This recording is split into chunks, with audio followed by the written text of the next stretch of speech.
Hey everybody! Before we start today's episode, I would like to know you guys' opinion on something. In a recent Factions episode, I received some comments from viewers wanting me to do some of the Star Wars D&D adventures that are out there. Though I don't think the raw playthrough of that would make good videos on this channel, I did think about playing the Star Wars Dungeons & Dragons and then turning our playthrough in a nice narrated storyline to create somewhat of an audiobook on our Star Wars adventures. That idea also turned into another, where I wanted to know if you guys would be interested in me creating my own narrative audio stories or books in general, of course, besides Star Wars Factions and not replacing it. But the reason for this is that I would be able to create a lot more stories if it was only the audio portion that needed to be created, and I could put out more episodes and longer ones than with Star Wars Factions that simply take a lot of time to write, film, and edit. With the audiobooks, I could make my own entirely new storyline, do the D&D adventure as mentioned before, or narrate side stories that expand the lore of Star Wars Factions, like tell the story of a single clone during the invasion of Kashyyyk, or who had to deal with losing his friends due to the bomb set up by Thrawn, or a story of someone who was involved with the Coruscant riots, etc. Again, I realize that the quality will be a little less than Star Wars Factions, where the visual aspect is part of its appeal as well. But seeing how people want to consume these Star Wars stories fast, I was wondering if audiobooks would be a compromise that would suit to your tastes. Please let me know what you guys think, and enjoy the episode.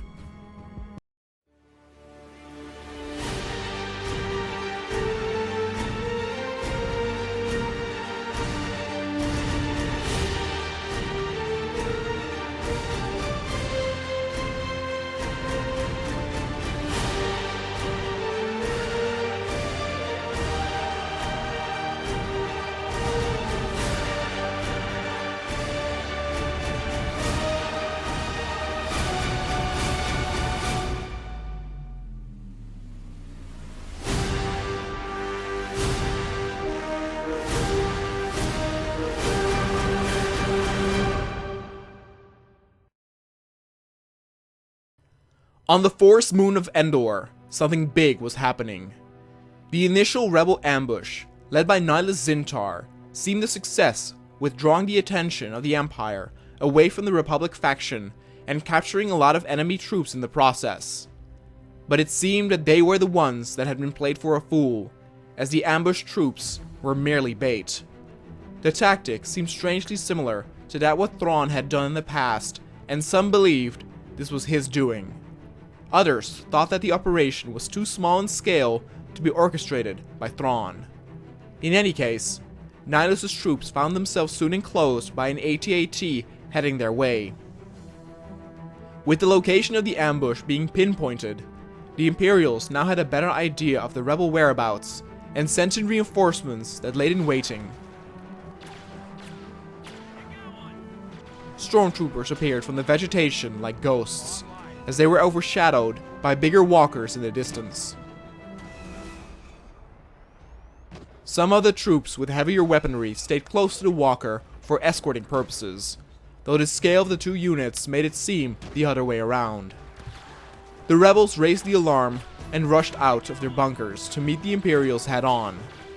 Though the AT-AT was an immediate threat, the thick vegetation made it to where the rebels could hide and run to better places with cover easy and fast. It even could function as opportune ambush points for them, and the battles that unfolded resembled smaller skirmishes between clusters of units. The small river to which the walker was making its approach was an absolute dead zone, where it could take out rebels from afar. But this conflict concerning Endor had twists and turns all around, as something occurred that the Empire did not foresee.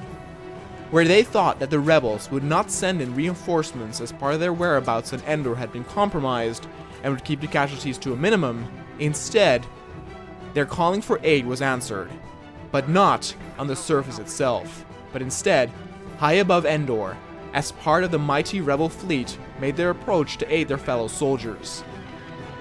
Though the rebel fleet could not match the Imperial or some other faction's fleets in terms of scale, it was universally known that the best pilots resided within this very rebel fleet. The Imperials coming out of their shells to attack the rebel outposts would be the perfect opportunity to attack them and establish a greater dominance on Endor. The battle was the tale of the talk amongst people across the galaxy, with its many twists. As the first squads already engaged with Imperial fighters, the second incoming wave of frigates escorted by fighters were at the ready. Instead of attacking the entire Imperial fleet, the rebels focused on one particular point to break through and expand from there, similar to how the clones operated during the battle above Kashyyyk. Amongst the rebel ships flew the legendary Millennium Falcon, piloted by the similar legendary rebel Han Solo and his trusted companion Chewbacca. The Millennium Falcon made its approach towards the Imperial station during the second wave. Connection to the surface had been established, and once the Imperial station had been taken down, infantry reinforcements could be sent to fight the Empire face to face on the ground. As the second wave came close to firing distance, it became clear that the station had already been quite damaged by the brave pilots of the first wave. But many of them had paid with their lives, as the Empire was still at full strength then, scrambling ships and fighters from the near vicinity to reinforce against the surprise attack. The Imperial TIE fighters were the fastest to respond, but heavier units were needed to counter the larger rebel ships. Bombers could do some damage, but they were scarce on both sides.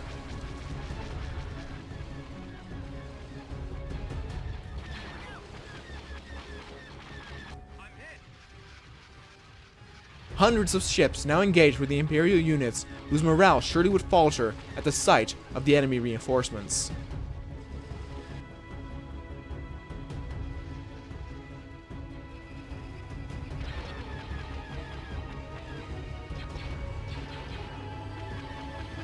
The alarms were ringing throughout the station, as entire sections were blasted into oblivion, sucking helpless Imperial soldiers out into the open.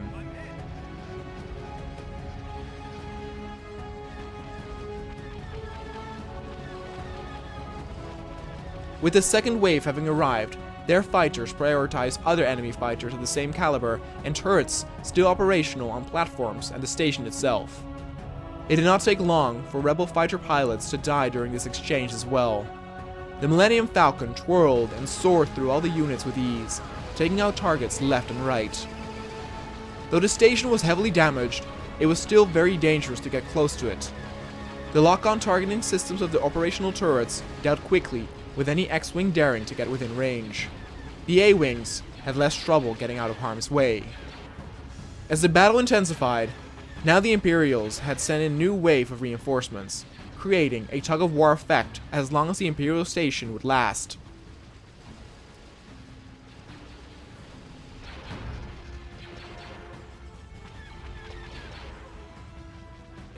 One of the things that worked out in the rebels' favor was that there were no full-blown Imperial Star Destroyers in the area surrounding the station.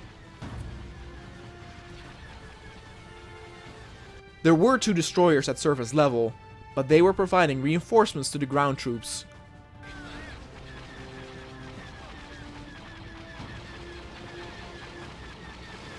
All around the space station was chaos, with bombers being outmaneuvered and fighters having to avoid debris and incoming rockets.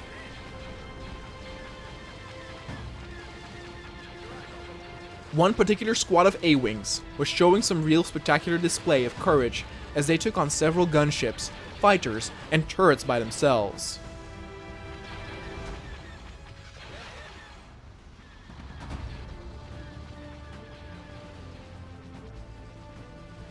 The squad would later be labeled as the Wraith Squad, as they were able to do so much damage but slip through the enemy's fingers every time.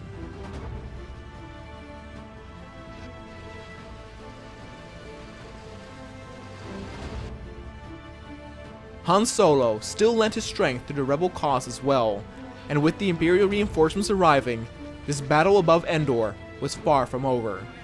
But at least an opening had been created, and from a nearby Nebulan frigate, preparations were made to start sending units to aid the soldiers on the forest moon. At first glance, things seemed calm on Endor, with its lush forests, quiet creeks, and remnants of battles of what once was fading away in memory. Its fauna, being undisturbed by conflict and corruption, soon felt the tremble of war, as now rebel units from other outposts across the forest moon were called in to hold the outpost to wait for reinforcements from the sky. but time was of the essence. Part of the rebel troops were now pinned in a position where the Walker had great oversight on them. They were ordered to head into the forest and fight amongst the trees in the hopes to avoid ATSTs and the heavy Walker.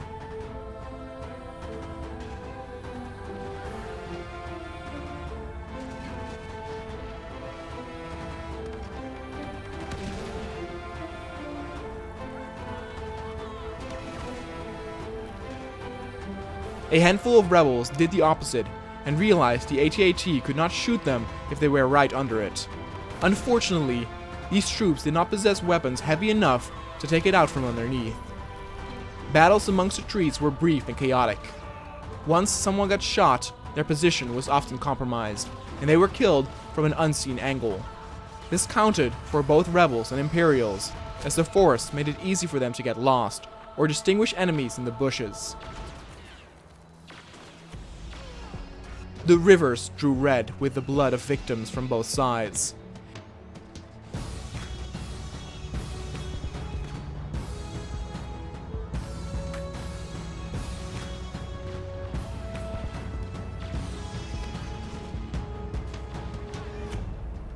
The AT-AT had crept closer and closer and was now vulnerable due to rebel bombings from above.